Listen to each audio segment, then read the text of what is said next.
Hi, Faye, how are you? Yes, all really good, thank you. Good. Excited for getting back on roll with weddings and events here at Oxleaze. Yes, and I can see you're sitting there today, which is lovely. It's great to Yeah, see that. maybe a little bit echoey, but obviously it's really nice for me to be back in the barn and to be able to share the space again. Sure.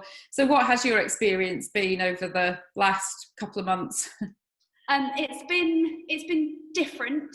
Obviously, we're quite heavily focused here on getting into the nitty gritty with people about what they're doing for their events, how they're going to transform the barn and kind of make it their own. Whereas obviously we've had lots of conversations around postponing weddings and moving things around with everything that's been going on.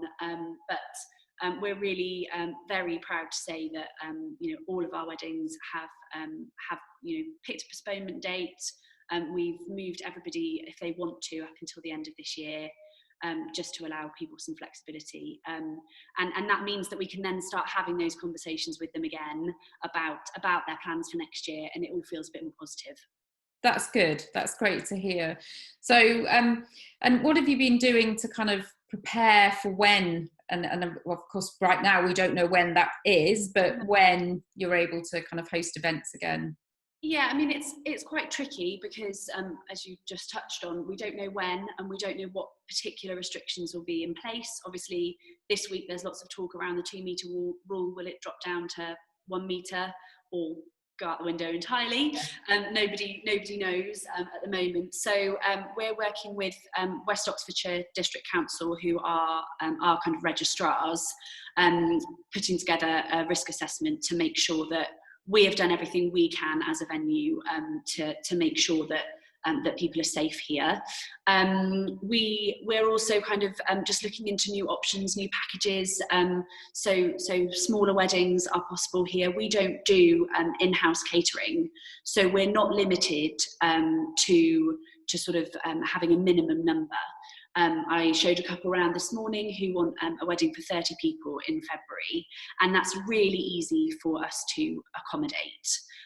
So it's looking at different options and helping people compromise without feeling like they're losing what's important to them. So you mentioned doing a risk assessment. Are you finding that your existing bookings and new inquiries are interested to understand what protocols and procedures you've put in place?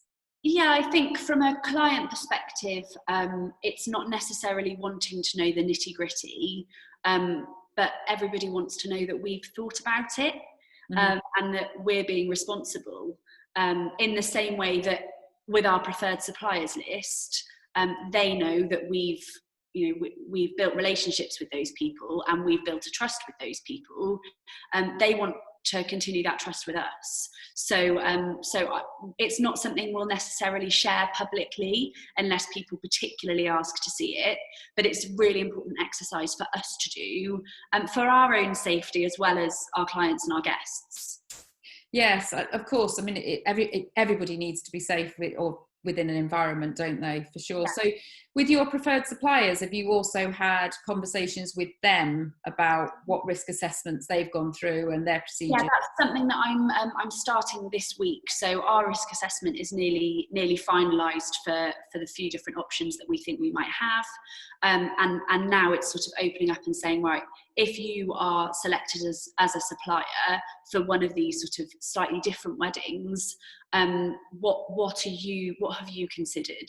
And it's also assisting the suppliers, because I've done loads of research. I've been part of a big conversation with the Association of British Wedding Businesses, and that's been something that, there's like 800 venues who are all talking to each other and working together to see what the social distancing measures might mean for us and things, but some suppliers haven't got that community and that network, and so we want to offer that support to the other suppliers and other vendors around us, so that everybody can help each other. And that's great. And I think we've seen a lot of that, haven't we, across Yeah. businesses of all natures, that people are coming together to share ideas and thoughts, etc., and helping. A real sense of community in the industry, I think. Yeah, which is great. And you mentioned you've had some viewings. So Yeah. how's that working? Oh, well, it's just lovely. It's so nice to talk to couples, and I think there is a small, if we can pick something tiny that's positive from this, it's really making people think what's important to them. But you know, we're a really big space here. We've got loads of outdoor space. So when they arrive, I keep my distance. I say hello, and I do all of my chat about the venue outside. And that just means that that we can all keep our space and we're in a safe environment. If people want to wear face masks, that's up to them. I don't, because I can't shake their hand already, and if I can't smile at people, then I think it makes it really difficult for them to know who we are. But I just really keep my distance, you know, more than 2 meters, and then people can have a look around, and I'll walk them around the grounds as well. So it's an opportunity for them to be inspired a little bit, without feeling like there's any sense of risk. Which is great. I mean, it's lovely, I'm sure, for you to be able to welcome back potential brides and grooms for following year and future bookings. Yeah. And you mentioned that people are kind of thinking about what's important to them. And so are you seeing any trends and changes in the types of weddings and types of inquiries that you're getting? Definitely. I think people are thinking more about sort of whether the party is a real deal breaker for them. And lots of our existing couples who have postponed or are considering postponing are looking at options of sort of splitting their wedding into 2 and having, you know, potentially, hopefully, a meal and maybe some sort of daytime music, but no kind of dancing. And then maybe a party for their 5-year anniversary or something, where hopefully all this will have blown over and they can have bigger celebrations. But on the whole, people are still positive that by sort of 2022, they'll be able to do a wedding that, you know, we would all expect now. So we are noticing a big increase in bookings for 2022 and even into 2023 now, as people sort of just hope to move away from this time. Oh, that's great to hear. And have you had inquiries for non-wedding business, or is that still quite quiet at the moment? It is still quite quiet, to be honest. But we hope that by being flexible and obviously not having limitations of caterers and things here, and being a big warm space, we've got the fire behind me here, which means that all year round we're sort of ready to go.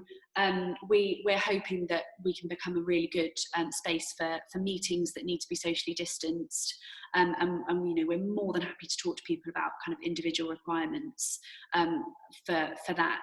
We've got the main barn and the milling barn, so potential to have kind of a proper meeting space in one room and then a breakout space where you still got that social distancing possible, and obviously outside if the weather allows.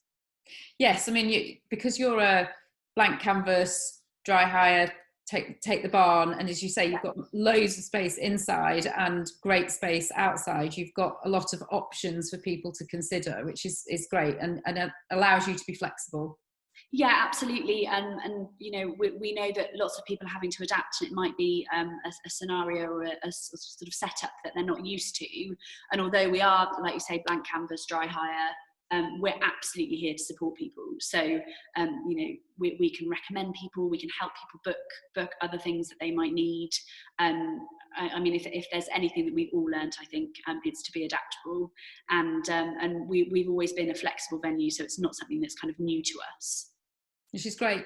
So what are the things you're looking forward to most when you can once again open doors and welcome your first? Seeing happy faces. I felt it a little bit with the viewings, but I think ultimately Oxleaze is built on the family here being able to share what they have, what they're lucky enough to have up here with other people, whether that's in a corporate or sort of family or wedding environment. And ultimately what we can potentially offer people is the opportunity to meet people in an environment that they can't at the moment. You know, people don't have gardens big enough and things like that. And so we've got the space here, and we're just really looking forward to seeing people being able to be happy with each other and share sort of big milestone events again. That's fantastic. Well, Faye, it's been really lovely to talk to you. Thank you so much. You. And good luck with everything when doors reopen. Thank you very much. We'll keep in touch, and obviously if any of your clients need our help, just give us a call. Absolutely. Thank you. Thank you.